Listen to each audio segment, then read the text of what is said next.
Hello, and welcome to the C3Method Podcast with your host, Robert Polenic. Our goal is to educate you on everything health and fitness related with a clear, concise, and customized approach. We want you to know what you need to know and how to apply it in a way that fits you best. Our podcast today is number 2315, and the title is Before the World Wakes Up. I want to talk today about the experience that I just had on Christmas. And we're going to be looking at it through the lens of training. When can we best fit our training into our day? When we look at holidays, the approach that I have learned over the years that works best for me is to get it in before the world wakes up. So before everyone in my life wakes up and gets in my way, I need to take care of my training. Now, you can substitute training with whatever is a personal need, action or habit, something that you want to have as a personal development, a high priority for your quality of life. And you want to make sure that you're consistent with getting that in. For some people, that's time reading, time reflecting, planning their day. Maybe they want to do some yoga. They just want to have some meditation. Whatever it might be that helps to center yourself, to prepare yourself to have the best day. You want to make sure that you have consistency in able to get that in. Sometimes you can get it in the morning. Sometimes it's going to be middle of the day, the evening, nighttime. We'll talk about that in a little bit here, in a little bit. But what I want to start with is the approach that I've learned to use. I'm not a morning person by nature. It took me until my late 20s to just decide that using that approach was most often going to be the way that I was going to be the most consistent. So therefore, it's the approach that I adopted. It is not my natural state. When I was younger and getting into physical fitness, I actually used to work out in the evenings. So I was in school, high school, when I started working out. My goal actually at first, I hated the way I looked. I was a skinny fat kid, absolutely incredibly weak, no physical ability whatsoever. And I kind of just one day realized this isn't the body I want, this isn't the life I want. And the way I feel is impacting what I'm showing to the world. I don't feel confident in the way I look, so therefore I'm not acting confidently, I'm not speaking the way I normally would, I'm not putting myself out into the world because I don't like the vessel that myself is in. I started to see that as a hindrance to the quality of my life, and I wanted to make a change. I didn't know anything about anything, and I just decided, hey, you know what, I'm just going to do push-ups every day. That's going to help build my chest, and I'll do sit-ups every day, which is going to help me lose my belly, and I'll just eat nothing. So if I'm fat from overeating, I'm just going to eat nothing. And as you can imagine, that approach didn't work well. So I actually set the goal to do 250 push-ups and 250 sit-ups every single day on my 15th birthday. Now, this was a kid who could not do 20 push-ups and 20 sit-ups in one go. So you can imagine it took me freaking forever every day to do that. In that year, from 15th birthday to 16th birthday, it's 365 days, I only missed 10 days. And it was horrendous. It was miserable. I would usually start the goal late at night at about 10 o'clock at night because I was too embarrassed to try to do it during the day. I would do it from 10 at night till whenever I would pass out, which would usually be around between midnight to 1 a.m. So it did literally take me often 2 to 3 hours to get the 250 push-ups and 250 sit-ups. And then I would pass out. I would wake back up at 6, 7 a.m. to get ready for high school. I was always late to school. I was late over 100 days to high school. I was very lucky I didn't get kicked out. But I was late, super tired all day, ate absolutely nothing. But it was a successful year in the sense that I was able to achieve that goal. I was frustrated. I'm still frustrated. I'm 42 and I'm still frustrated when I was 15 that I missed those 10 days. It's just the way I'm built. But it was an awesome kind of jump start to my fitness journey. But that's how I did it at that time. I would do everything late at night. Then when I started lifting weights, I would do that usually after school or after like evening activities, family activities. I would typically do everything at night. When I got into college, same thing. I would do everything at night. I found that usually as I would be stressed and do what I had to do all day, and then I got the end of the day, quote unquote, for me. What started to happen though is once I got out of college and started teaching, doing other things, I realized that the end of the day wasn't working because I was so miserably dead with energy. And I started to get injuries because I was under eating during the day. This was back, I always had a job while I was going through school, sometimes too. But there was more leeway with kind of how my day went when I was still in school and working part-time jobs. When I got out of school, the main job I had was my gym. So I opened a public gym and I was teaching at the university. So I would teach in the morning at the university and then run the gym in the afternoon, but often I would have clients or something coming in the morning before I even went to go teach. So it was just chaos. It was busy, busy, busy. And then I would usually meet a training partner at night to train, which was around 7. But I'd been awake since 5 a.m., sometimes 6 a.m. and missing food, running low on hydration. I started having muscle tears and injuries, and I realized that this just wasn't going to work. I had to make a change. So at that time, the business had grown well enough that I could back off on teaching at the school. It was a great job and decent pay, but I'd actually make more money being a trainer, and I kept that connection by hosting interns. So I was still getting kind of a feeder system for clients and the gym growth through the university by hosting interns. So I started to take the mornings for myself. I would set aside time from 6 a.m. till 8 a.m. in order to kind of get my own workout in. And at the time, it unfortunately had to be a lot of mobility and therapy because I was fixing a lot of injuries. But all of a sudden, I started making the mornings for me. I'd wake up and I'd be tired, but a good influx of caffeine would take care of that. And usually within 20, 30 minutes, I was feeling great. I love to train, I actually train every day. It's something that as soon as I start to do it, I get excited, invigorated, and I feel wonderful. It's my me time. So I started the day with that, and that was, I think, around maybe 28, 29, 30 years old, somewhere in there is when I started doing that, and that stuck. That started being kind of the way that I liked starting my day is I took care of my needs first, and then whatever happened the rest of the day is whatever the heck happened. But as long as I was being taken care of, I was more resilient to take care of the things that came up during the day. I had a better mindset. I was just more energetic. I was more happy to be around, and my quality of life was much better by knowing that my initial needs, the base needs that was going to allow me to grow as a person and be able to better manage the stress and chaos of the day, that was all being taken care of in the morning. Then, if we look at holidays, I would always get up before everyone.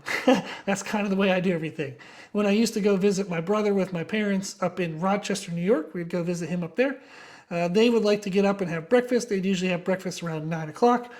The local YMCA opened at 5:30, so I would get up at 5. I would drive to the YMCA, work out from 5:30 to about 7:30. Then I would come home around 8, and that's usually when everybody would start trickling out of bed and coming down for breakfast. So that way I was able to get my workout in. That seemed to work well 99.9% of the time. That was the best thing. This recent Christmas, I actually had planned to get up early, but I slept in a little bit, and then Meredith was actually up early as well. So it worked out to where we had time that we want to share for ourselves, and then we had time we wanted to share with the family. And I had been kind of pushing with work and pushing with early workouts. So my goal was, how early do I need to get up to be able to get the workout in, but not so early that I was going to be drained and dead by the end of the day. I've been struggling with falling asleep early by the end of the day, like around 8 or 9. And that's kind of a bummer because Meredith and I would lose a little bit of our evening me time, us time, snuggle time on the couch. We would lose that because I'd be so sleepy. My goal was, trying to balance everything, is you get up early enough to get the workout in, but not so early that I'm not so drained and falling asleep by the end of the day. Trying to solve everything. And as you can imagine, didn't quite work out well. I got up early, but it wasn't early enough. I was able to get a few odds and ends done, plan a little bit of work for the day, take care of a couple client things. And then Meredith was up. We got to have our Christmas family time. We got to snuggle on the couch. We watched Miracle on 34th Street, which is the first time I ever watched that movie. And it is a freaking great movie. I actually really like that movie. It was a really good, it's an older movie, but I actually have a minor in film, believe it or not.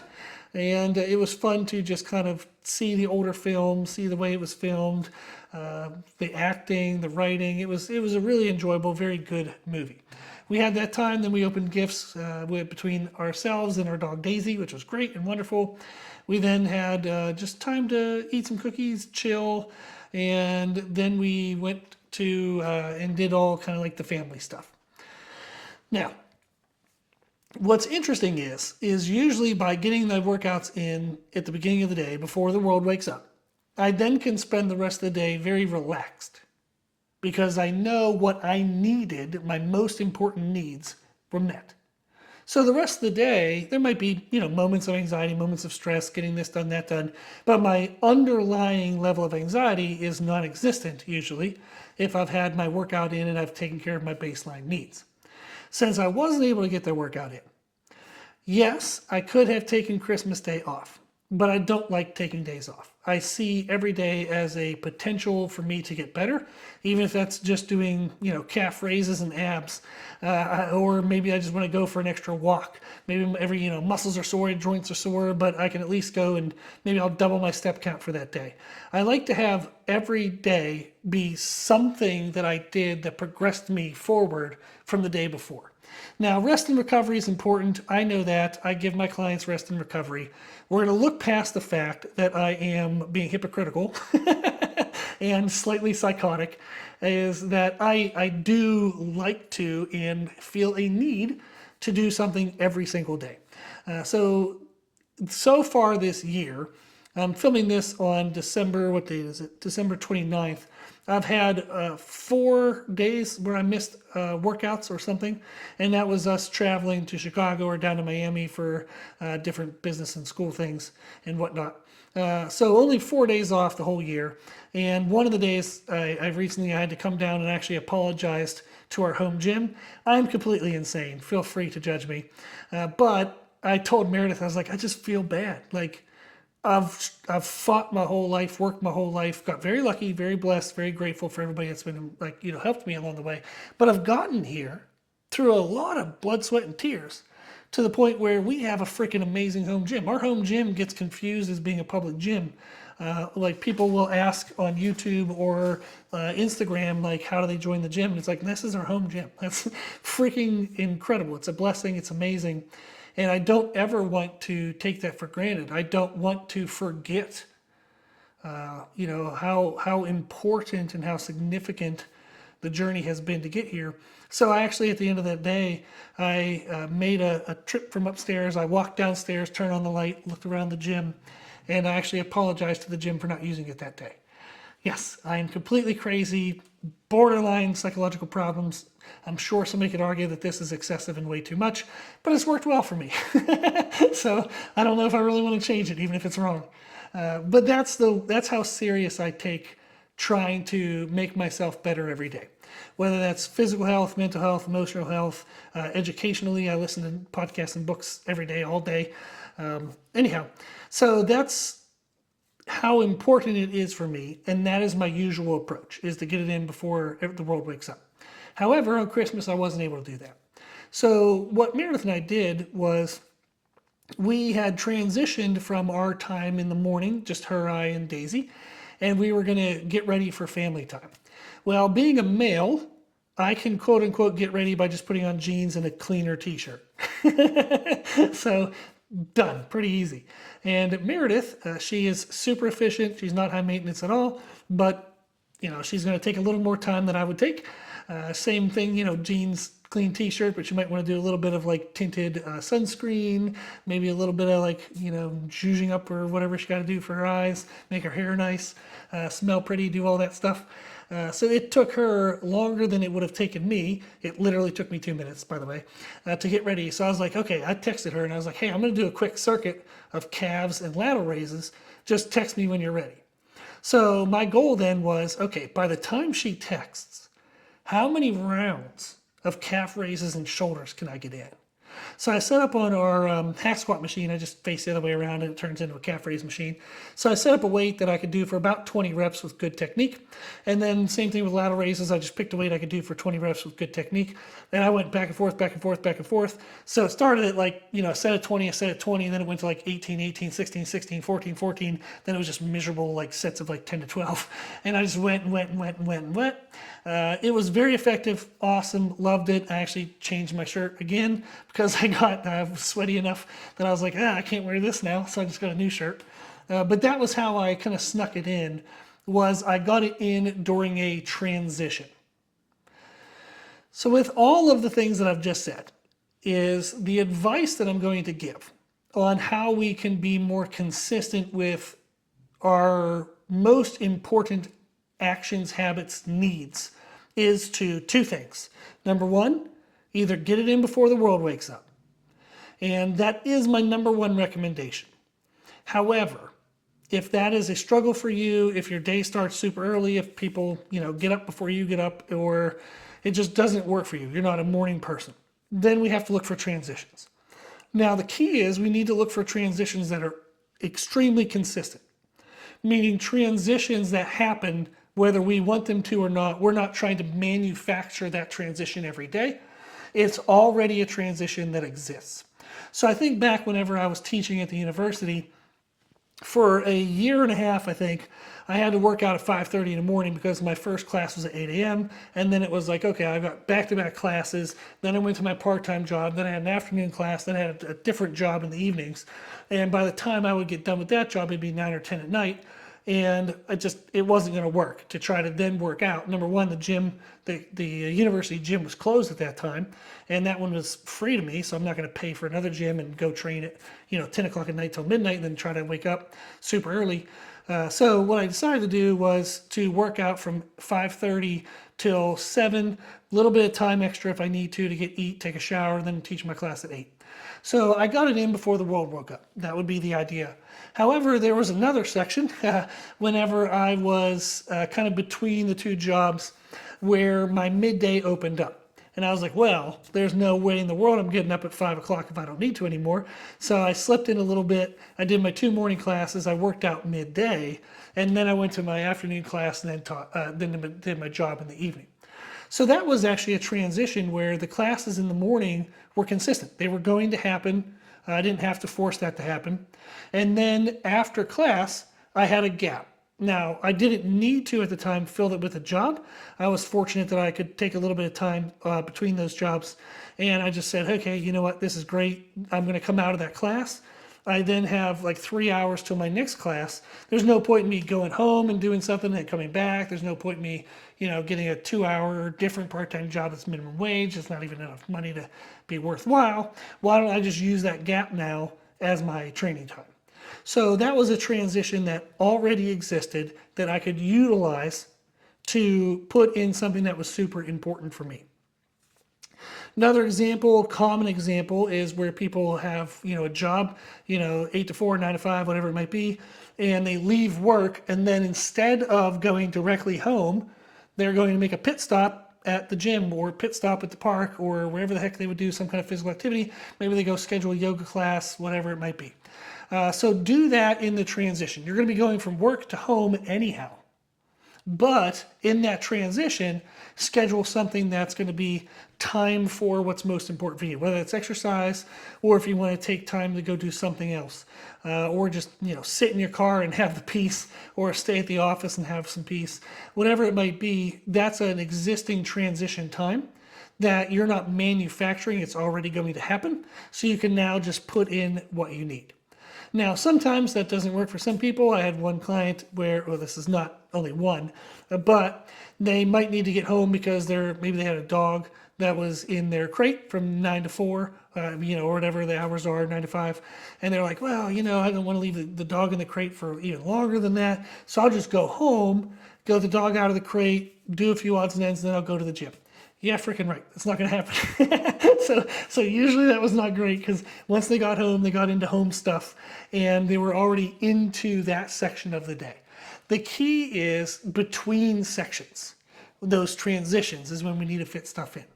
There was a person I'm like kind of acquaintances with. He just went and got a pro qualifier, did a pro card in IFBB, and he trains super late at night, like 9:30, 10 o'clock. But for him, he's got a morning job, starts at 7. He then has kids and wife, and he'll do his job from 7 to I think 4. He does the family stuff 4 till like 8:30 when the kids go to bed. So he and his wife, they'll put the kids to bed at 8:30, gives his wife a kiss, then he runs to the gym and crushes it at like, I think 9, maybe like 9 to 10:30, 9 to 10:15, something like that. Then he goes home and, he's home for the day. And that worked well for him. He's super consistent, did it the whole prep, he's been doing it for a couple of years, ended up getting a pro card. So his me time, his transition time was once the kids were in bed. He then had a little bit of a window, he could fit something in. Now he's actually working to build out a home gym, so that would actually save him even more time.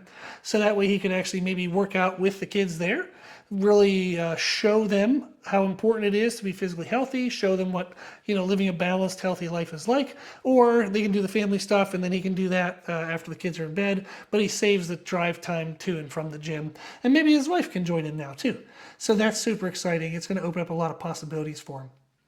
But that's essentially what we're looking for, is if we want to increase the consistency of something that's important to us, whether it's training, whether it's meal prep, planning out the day, reading time, prepping time, meditation time, whatever it might be, is getting it in before the world wakes up. That's definitely my number one recommendation. Then the other recommendation is to look for consistent pre-existing transitions and put in what you need between those transitions, between the segments of your day. Because once you get into a segment, it's going to be very hard to break out of that segment. So it's really important to kind of quote unquote find and fill the gaps. So hopefully that was helpful, just to get a little bit of insight into my crazy world, both mentally and physically around me. And just hear a little bit of the advice that I would give to clients.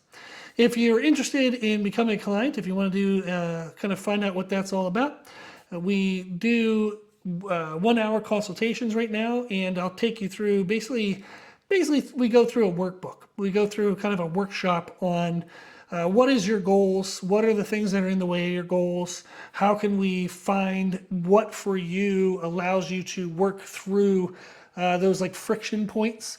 If you say, I don't have enough time, I don't have enough money, I don't have enough resources, I don't know what to do, I don't know how to do it, whatever it might be, whatever your friction point is, whatever the thing is that's in your way, the obstacle.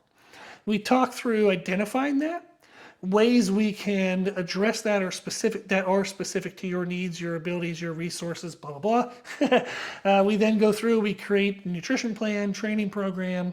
We create essentially your system. We want to know what to do. That's extremely important. However, we need to know how to do it. How am I going to fit in these things, given everything else I have going on? So we'll go through that with a consultation. We do one-time consultations, and then you can take that information and go with it on your own, or you can roll that cost of a one-time consultation into the monthly services that we offer. We do virtual check-ins, written check-ins, all that stuff, updated programming every single week. If you're interested in any of that, you can go to our website. It's C3Method.com. That's C, then the 3 is spelled out, so it's THREE. So CTHREE method.com. You can also find us on Instagram, if you're looking at us now, or YouTube, if you're watching that here now. If you're on the podcast, go to the website. That would be great. You can even send a direct email. It's just C3Method@gmail.com. If you need anything, just reach out. I appreciate you listening. I thank you for your time, and I hope this was helpful.